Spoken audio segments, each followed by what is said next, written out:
How to get shout out happy birthday on Instagram story. First thing you want to do is launch open the Instagram app. Now you want to tap on the your story option at the top left corner of your screen.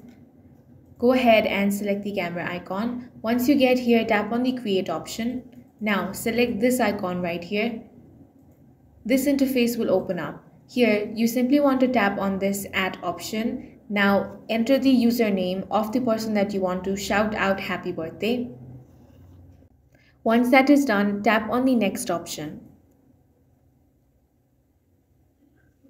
Now you can add text, sticker, music, or draw something over here. You can also add a caption if you want. After that, tap on the your story option. In this way, you can easily get shout out happy birthday on Instagram. If you found this video useful, make sure to hit the like button and subscribe for more videos like this.